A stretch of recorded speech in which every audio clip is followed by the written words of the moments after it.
دوستی کا ذکر تو قرآن میں بھی ہے. قرآن میں دوستی کا ذکر آج میں آپ کو بتاتا ہوں. اور آج کل کے جو نوجوان یہ جو دوستیاں لگاتے ہیں نا، کہتے ہیں کہ ہم ایک دوسرے کے لیے جان بھی دے سکتے ہیں دوستی میں، ہم تو خوش بھی کر سکتے ہیں، ہماری دوستی تو پہاڑ کی طرح مضبوط ہے. آج ان دوستوں کو میں یہ پیغام دینا چاہتا ہوں کہ آؤ قرآن تمہیں دوستی کے بارے میں کیا کہتا ہے. میں اس کے فائدے بھی بتاتا ہوں اور اس کے سائیڈ ایفیکٹ بھی بتاتا ہوں. سب سے پہلے سائیڈ ایفیکٹ قرآن میں جو آتا ہے، قرآن میں آتا ہے کہ قرآن کی آیت ہے یا ویلتا لیتنی لم اتخذ فلانا خلیلا، یعنی مرنے کے بعد ایک انسان یہ خواہش کرے گا، یہ آہ کرے گا، یہ پکار کرے گا کہ اے کاش کہ فلاں کو میں اپنا دوست نہ بناتا.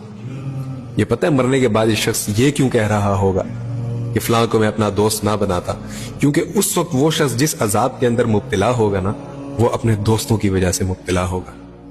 یعنی میں آپ کو ایک بات بتاؤں، یہ آیت مجھے وہاں یاد آئی ہے جب میں نے کچھ لوگوں کے سرکل کو دیکھا ہے کہ کچھ دوست ہیں آپس میں الٹے سیدھے کام کرتے ہیں، مل جل کر ہر فضول کام کرتے ہیں.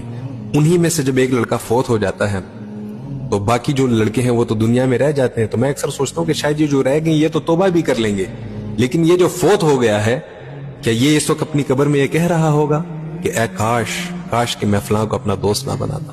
اللہ اکبر.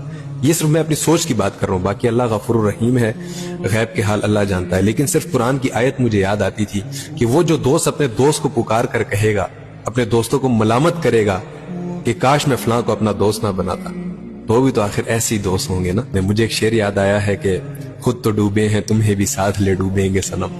تو کچھ دوست یہ والا کردار ادا کرتے ہیں کہ خود بھی جہنم کی طرف جا رہے ہوتے ہیں اور اپنے دوستوں کو بھی گھسیٹ کر لے کر جا رہے ہوتے ہیں کہ آؤ چلو جہنم چلے. اللہ اکبر، لا الہ الا اللہ. اب میں آپ کو بتاتا ہوں کہ ہمیں کن لوگوں کو دوست بنانا چاہیے.